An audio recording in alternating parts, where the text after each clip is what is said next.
welcome to the Rockbridge Report. Lexington is taking in its first refugee family a little earlier than expected. And we'll take you inside Washington and Lee's expansive new third-year housing project. And warm weather is here to stay, with storms moving in over the weekend. I'm Claire Spots. I'll tell you about all that and more coming up. With that warm weather, you may start to see some bees buzzing around. We'll tell you about the proposed bill protecting beekeepers. All that and more next. Live from the campus of Washington and Lee University with news for Rockbridge County, this is the Rockbridge Report. I'm Keenan Willard. And I'm Paulina Skova. Thank you for tuning in to the Rockbridge Report. Our top news story today: Lexington will receive refugees much sooner than expected. The Refugee Working Group says a Congolese family of 8 will arrive tonight.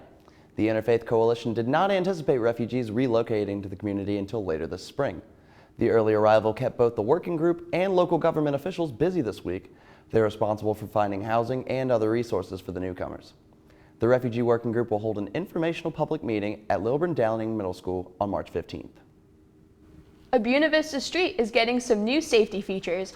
The opening of a new apartment complex on Walnut Avenue this winter has led to increased foot traffic on the already busy road. City officials are worried about the safety of college students who live in the apartments. Reporter Abby Thornton has the story. On any given weekday, cars line both sides of the road in front of Southern Virginia University's new student apartment complex on Walnut Avenue.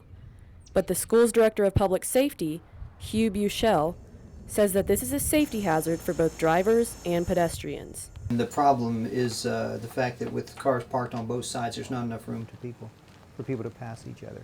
So they have to wait until the other person gets through. A city ordinance has been in effect for years requiring that cars park only on one side of the road.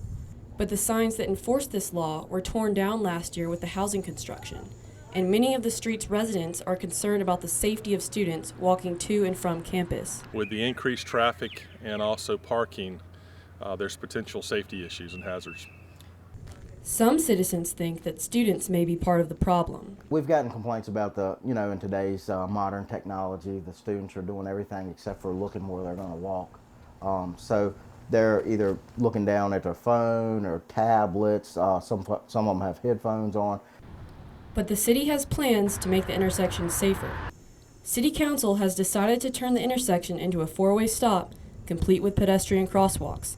In addition, construction on a new sidewalk will begin later this year, and city officials expect these changes to improve safety. Right now, there's no crosswalk there. So, and with the stop signs, it'll guarantee, I can't say guarantee, but it'll help the flow of traffic stop before approaching the crosswalk. Buchel says that while he expects these changes to make the intersection safer, the students' safety cannot be guaranteed until they learn to put down the phone and pay attention where they're going. Students need to learn to not walk down the road facing the wrong way, wearing dark clothes, at night, wearing headphones. That's just crazy. For the Rockbridge Report, I'm Abby Thornton. This week, Virginia Governor Terry McAuliffe signed a bill into law that would give an income tax credit for farmers who donate to food banks. Nelson Helm has the local reaction. Local food banks could see an increase in fresh produce this harvest season. An initiative from the First Lady of Virginia, Maureen McAuliffe, and co-sponsored by Senator Cree Deeds and Representative Ben Klein, would give up to a $5,000 income tax credit for farmers who give crops to area food banks. Paradox Farm owner Mitch Wapner didn't realize the newly created law did not already exist. We donate to the food bank and we do write it off, so that we just write it off as a charitable donation. So that I'm not sure why there had to be a law. Deed said the bill was good for local farmers because of the tax break they would receive. He also said it was good for food pantries to receive fresh produce. Rockbridge Area Relief Association Executive Director Kitty Brown agreed. Always a need. We would much rather give folks fresh vegetables than a can of vegetables. If you went to the grocery store, you'd probably pick fresh vegetables, and I would. Brown said especially during the winter months, Kroger and Food Lion were 2 contributors of produce to the local food pantry. She says farmers usually donated throughout their harvest season. Wapner, on the other hand, didn't think more farms were going to donate with the new incentive. Whoever was going to donate to them would already be doing it. To me, it doesn't make a difference. For the Rockbridge Report, I'm Nelson Helm. The tax credit would expire on January 1st, 2022. A Lexington volunteer group is giving money to local businesses seeking storefront makeovers. Main Street Lexington secured $2,000 from the city for the Signs and Awnings Grant Fund. The grant will help new and existing businesses downtown. Cobblestone Shoes and Leather Repair received the first grant last week. 8 other businesses have expressed interest, but funds are limited. You can hear construction across the athletic fields on Washington and Lee's campus as third-year housing nears completion. The apartments and townhouses will be ready for the 338 juniors to move in next fall. Reporter Barbara Bent takes us on a tour. Project manager Brian Connolly says construction is moving right along for next year's third-year housing project. He expects to complete everything but landscape by late July or early August. We're completing the second to last building, as you can see over here, and the last building, the foundation is being poured directly behind us. And the upper section, which is to your back, is it's about 80 to 85% complete. Connolly attributes the fast pace to the use of modular construction for this project. Part of the buildings are constructed in Rocky Mount, Virginia, and are then shipped to campus for installation. 17 buildings have been erected in only 14 months of construction. They come already with the kitchens in them and most of the drywall done, so when they put them together, there's still some work to do. Most landlords in the area are not pleased with the university's new policy and feel blindsided. Anybody who wanted to be off campus is already off campus in a place they expect to stay in for 2 years. So instead of the market dropping 50%, which is the long-term situation, for 1 year, the market dropped 100%. And so there is a 1 year problem with finding a tenant. Wilson is optimistic about the future of his property on 5 West Preston Street, but he feels that third-year housing should have been optional for juniors. This student seems to think the same way. I, as a freshman, came in and was really excited to get to live off campus as a junior. So that was something that I definitely was looking forward to. But I'm not going to complain. They're putting a lot of time and effort into it, so I think it is going to be really cool. Besides the housing, 2 common space buildings will be home to a restaurant, coffee shop, and fitness center. For the Rockbridge Report, I'm Barbara Bent. The Democratic presidential candidates took to the stage Wednesday night in Miami. This was the final Democratic debate before the Florida primary on Tuesday. CNN's Kim Hutcherson has more on the story. Hillary Clinton and Bernie Sanders called for comprehensive immigration reform and a path to citizenship in their opening statements at the Univision debate Wednesday, but both faced tough questions from moderators. Clinton was asked about her loss in Michigan. I won one of the contests and lost another close one. This is a marathon, and it's a marathon that can only be carried out by the kind of inclusive campaign that I'm running. Sanders was questioned about Clinton's commanding delegate lead. When we began this campaign, I was 3% in the polls. We have come a long way in 10 months. Clinton discussed her emails. It wasn't the best choice. I made a mistake. It was not prohibited. What we've got here is a case of overclassification. Both refused to call Donald Trump a racist when asked directly, but both criticized the Republican frontrunner soundly. I was the first one to call him out. I called him out when he was calling Mexicans rapists, when he was engaging in rhetoric that I found deeply offensive. I said, basta. The American people are never going to elect a president who insults Mexicans. The candidates also answered a series of in-depth questions about their support for various pieces of immigration-related legislation, and both disavowed the deportation of children. We'll know what voters thought next Tuesday when they go to the polls in the delegate-rich states of Ohio, Missouri, Illinois, and Florida. I'm Kim Hutcherson reporting.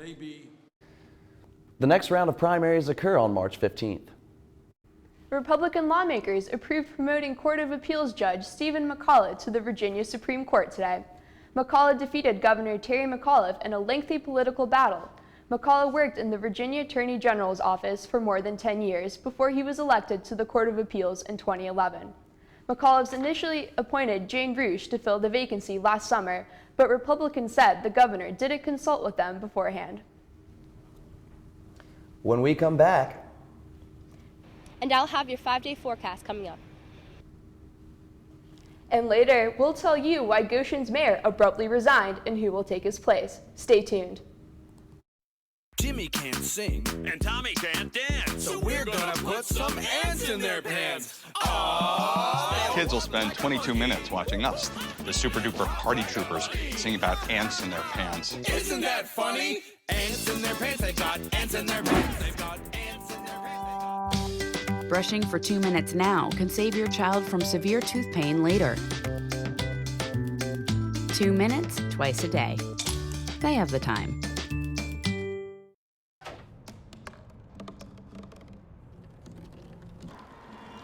Everybody has a dream.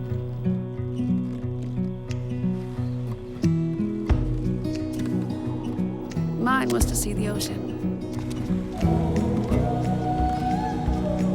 And with a little help, I made it.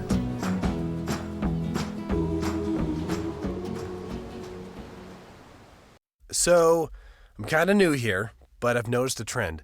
My human does this funny thing where she goes around and gets all my toys, and then she hides them in that basket by the door. You know, but it's always the same basket, and it's always in the same place. And then she acts so surprised when I find them, but, you know, she's putting them in the same basket. Again. It's like, hello, that's where you put it last time. You were the worst at hide and go seek. Enroll, we say, we want you to be okay. Enroll, we say, take care of people for goodness sake. There's a plan for every budget, so don't accept defeat. Now you can get covered and still buy me treats. You take care of your pets. Now it's their turn to take care of you. Visit getcoveredamerica.org to learn about your health insurance options. Welcome back. If you're in the market for solar energy, you're in luck. Rockbridge County is getting 2 new solar panel projects, but there's a catch. You must be a member of either the Rockbridge Area Solar Co-op or BARC Electric Cooperative to subscribe. The Rockbridge Area Solar Co-op will provide solar energy to panels to their members at a special rate, so that members will be able to produce their own energy at home. And BARC is building a community solar garden for members to subscribe to. They hope for the garden to be fully operational by August. with all the sunshine, those solar panels would definitely be getting quite a workout this week, right, Claire? That's right. Temperatures are looking pretty nice. Make sure you wear some sunscreen if you go outside, though. Let's take a look at our forecast. Warm temperatures for today. So warm, in fact, we broke a record high by 9 degrees. Previous record high for today was 70 degrees back in 2000. Now today it stands at 79 degrees in 2016. Our low for today is 57 degrees. Barometric pressure reads in at 30.04 inches. Humidity is at 34%. Winds coming in from the southwest at 11 miles per hour. Looking now at our current regional conditions, everyone's doing pretty nice with sunny skies and temperatures in the high 70s to low 80s, with the exception of Stanton, which has some partly cloudy weather. Looking now at our satellite radar composite, you'll see moisture moving around the region, with moisture coming in from the west, which will bring us showers, with possibility of showers this weekend. Looking now at our 5-day forecast, temperatures for tomorrow are looking pretty nice with a high of 69 degrees. Temperatures remain in the 60s, but clouds will return this weekend, bringing with them a chance of rain on Saturday and Sunday, and the possibility of thunderstorms on Monday. Clear skies will return on Tuesday with a high of 70 degrees, bringing with them warm weather that will continue throughout next week. Back to you, Polly. Thanks, Claire. With that warm weather, you might start to see some bees buzzing about, but don't try to blame your neighborhood beekeeper if you get stung. Jordan Cohn explains why. Bees pollinate the food we eat and provide invaluable nutrition, but they also sting. A bill on the floor of Virginia's General Assembly will protect beekeepers from being sued for just that. The bill primarily is to protect people that's in closer knit neighborhoods, subdivision, that the cities or the localities would allow beehives to be in these vicinities, and to prevent neighbors to claim that they got stung by another neighbor's bee, when in reality you don't really know where the bees came from. The bill, introduced by Republican delegate Richard Bell, would protect beekeepers from being held liable for any damages caused by the keeping of bees, as long as the beekeepers follow best management practices. Ballard says the bill will protect beekeepers whose work is vital to the health and well-being of the community. Well, for every third bite of food you put in your mouth is a result of pollination. And if it was not for pollination, there would be a lot of fruits and vegetables that would not be available to you. So it's critical. Mitch Wapner sells honey sourced from his own hives in Lexington's local farmers market. He says beekeeping is for everyone. Well, my feeling is that beekeeping is something everyone should do. It should almost be one of those things that you're required to have bees by law. If you are stung by a bee, Ballard recommends you scrape, not pull, the stinger out. Does it hurt? When we come back, warm weather brings out the dogs. We'll tell you why you should get your dogs tagged before letting them out. And a Rockbridge County high school teacher is trying a new instructing method. We'll tell you what changes your kids might see in their classrooms later. Hi, may I please have an application? Thank you.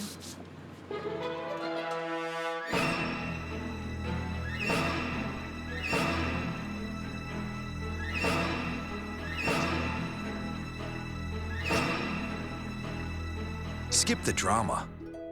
Get your GED. Okay. Take that first step towards a better future and sign up for free classes now at yourged.org. If you store your guns properly, I'll feel safer when I'm playing outside. Safer when walking home. I won't have to tell so many family members.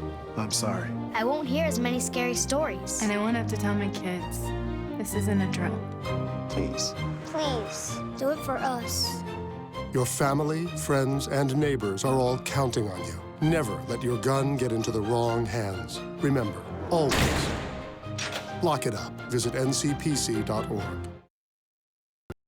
No more pencils, no more books. No more teachers, dirty looks. School's out for summer. What this place needed was better graduation rates. So we worked with schools like Henry Ford High, and now they're up 18%. To help us do more good this year, go to unitedway.org, because great things happen when we live united. If you want to be a parent, it doesn't matter how you play, what you wear, how you dance, or even what direction life takes you. You just need to be there. You don't have to be perfect to be a perfect parent. Thousands of teens in foster care don't need perfection. They just need you. Welcome back. Former Goshen Mayor Joey Sampson resigned from his position as mayor last month, saying he was lacking support and his schedule was too demanding. He served as mayor for just over a year. The previous mayor, Justin Thompson, has stepped in to serve as interim mayor until elections are held in November. Thompson served as Goshen's mayor for 4 years until Sampson won as a write-in candidate. Police are still looking for the gunmen involved in a shooting in the Pittsburgh area last night. Police say 2 gunmen worked together and shot 5 people during a backyard cookout. 2 others shot are in critical condition. Witness Jackie Johnson-Pendleton recounts the horror. It was just mass chaos. I mean, people were crying, people were everywhere, and they were screaming and yelling, and there were children in the house, and they moved some of the children out of the house where all the events took place into another house. 15 adults were playing cards at a late-night cookout in the yard. Allegheny County prosecutor Stephen Zappella said that one of the victims was pregnant. He said the gunman appeared to target 1 or 2 of the victims. He said the murders were planned, calculated, and brutal. Virginia Governor Terry McAuliffe recently signed 3 new gun laws.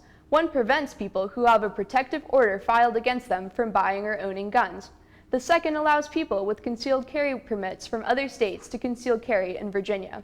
The third requires state police to be at gun shows to run background checks if private sellers ask for them. Warmer weather means spending more time outside with your dog. Both the city of Lexington and Rockbridge County, however, have laws regarding your pet. Isidro Camacho tells us more. Dogs are a man's best friend. In public places, however, they could pose problems. Animal control ordinances in both Lexington and Rockbridge County call for residents to visit their community's treasurer's office and register their animal. Lexington City Treasurer Patricia Delaney says this process is simple and easy. Because we have our files, we would record the owner's name and the dog's name and essential information about the dogs, and we would also put in there the date of vaccination, and we would record that for the dog. And then, of course, we would record and sell the license, the dog tag. Licenses cost $10 and must be renewed every year. Not doing this could land you in court with a fine set by a judge. Jason Orbaugh, who runs the Wellspring Farm Dog Kennel, stressed that all dogs are different when it comes to rabies vaccinations. The recommendations for how often the rabies is needed needs to be, you need to speak with your vet about it, because some dogs don't need vaccinated every year or every 3 years. Some dogs can go 8 years, some dogs need it every 6 months. It really depends on your dog's metabolism and their immunity. Additionally, having a dog tag makes it easier for Lexington or Rockbridge County animal control officers to locate an animal if it goes missing. Lexington resident Kelly Harris spoke firsthand about how she once lost her dog, Truman. I know when Truman ran away one day, he was on Facebook within 15 minutes, and he did come back home. But as long as you have your telephone number there, and you have the rabies tags, then people know the dog's name, so they can be gentle with the dogs and hang on to them till the new owners come. There are other small laws concerning your pets. Dogs should be on leashes when in public areas and should always be in sight. For the Rockbridge Report, I'm Isidro Camacho. The Rockbridge Area Transportation System, or RATS, is trying to branch out to younger crowds. In recent months, RATS started providing services for events like weddings and family reunions. RATS management is trying to break the stereotype that the van service caters mostly to local elderly and disabled residents. The low-cost, nonprofit transportation company serves the entire Rockbridge County and travels to nearby airports and train stations. Up next, we'll tell you how Perry McClure's girls basketball team did in this morning's tournament.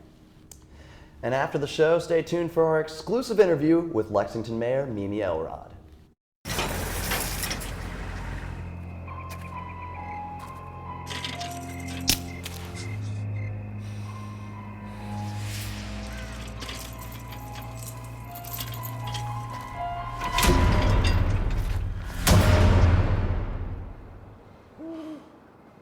If you don't fix them, sparks from dragging tow chains could cause a wildfire, and that could be scary.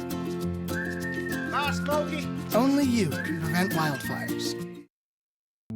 In the small town of Elmira, New York, a boy was born into an all-American family. The odds of him achieving his dream in the fashion industry? 1 in 23 million. The odds of having a child diagnosed with autism? 1 in 68. I am Tommy Hilfiger, and my family is affected by autism. Learn more at autismspeaks.org/signs.